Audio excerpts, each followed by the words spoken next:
টক ভাই ছিল খুবই গরিব। কাঠ কাটতে জঙ্গলে আসতো, কিন্তু একদিন সে কাঠ পেল না। সব কাঠ অন্য কাঠুরেরা নিয়ে চলে গেছে। সে একলা বাড়িতে গিয়ে কি করবে, বউকে কি দেখাবে, তাই ওখানে একটু শুয়ে পড়ে। এবারে সে শুয়ে পড়ার পর ঘুমিয়ে পড়ে যায়। সে প্রায় ওইখানে একেবারে রাত বানিয়ে ফেলে। কোন সময় যে রাত চলে আসে বুঝতে পারে না। তারপর একেবারে রাত হয়ে যায়, অন্ধকার, একা একা, আশেপাশে মানুষজন নেই। সে একেবারে শুয়ে আছে, পুরোটা রাত বানিয়ে ফেলে সে। একেবারে রাত, পুরো রাত। তো ওইখানে প্রায় তার ঘুম ভাঙতেই ছিল না। সে ওখানে শুয়ে পড়ে বসেছিল। তারপর কিছুক্ষণ যখন রাত 9টা-10টা বাজে, তখন উপর থেকে একটা ডাইনি নেমে আসে। সেও তখনও উঠছিল না। ডাইনিটা ওইখানে হাতে তরোয়াল নিয়ে তার পাশে এসে দাঁড়িয়ে থাকে। তারপর তাকে ওই অবস্থায় নিয়ে চলে যায়। ঘাটটা মটকাতে মটকাতে উপরের দিকে নিয়ে চলে যায়। তারপর তাকে খুঁজতে দুজন বন্ধু আসে। তারা এখানে দাঁড়িয়ে পড়ে, এখানে একটা শব্দ টের পেয়ে। পর সে বুঝতে পারে যে এখানে কিছু একটা হয়েছিল। তারপর ওখানে দাঁড়িয়ে বসে, ওখানে প্রায় সে অনেক সময় বসেছিল, সারা রাত ঘুমালো না।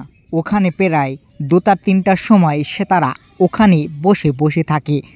তারপর দূর থেকে আওয়াজ পায়, তাদের চক্ষু বড় হয়ে যায়। তারপর তারা অনেকক্ষণ বসে, তারা উঠলই না ওখান থেকে যতক্ষণ এর শেষ তড়িৎ না দেখতে পায়। তারপর কিছুক্ষণ পরই উপর থেকে সে ডাইনিটা তাকে মেরে খেয়ে এদেরকে মারতে আসে। তো এখানের দুজনের মধ্যে একজন একটু জাদু জানতো, সে ভূত মারার জাদুও জানতো। তাকে একেবারেই কাত করে ফেলে। দেখতে পারে উপর থেকে ও ডাইনিটা নেমে আসছে হাতে তরোয়াল নিয়ে। তারপর তারা দাঁড়িয়ে পড়ে দুজনে। এ ডাইনি, আমাদের বন্ধুদেরকে তুই কি করেছিস? তোকে তো ছাড়বো না, আমাদের বন্ধুকে ছেড়ে দে, না হলে তোকে তো আজই মারবো। ডাইনিটা কোনো উত্তর দে না, আর একের পর এক চিৎকার করতে থাকে, কিন্তু কাজ হয় না। তারপর আর বন্ধুটাও কিছু বলে ওঠে, কিন্তু সেটাও শুনে না। সে একবারে বসে থাকে। ডাইনিটা সুযোগ খুঁজছিল তাদেরকে মারার, কিন্তু সুযোগ পায় না। হঠাৎ করেই বন্ধুটা একটা জাদু ছাড়ে।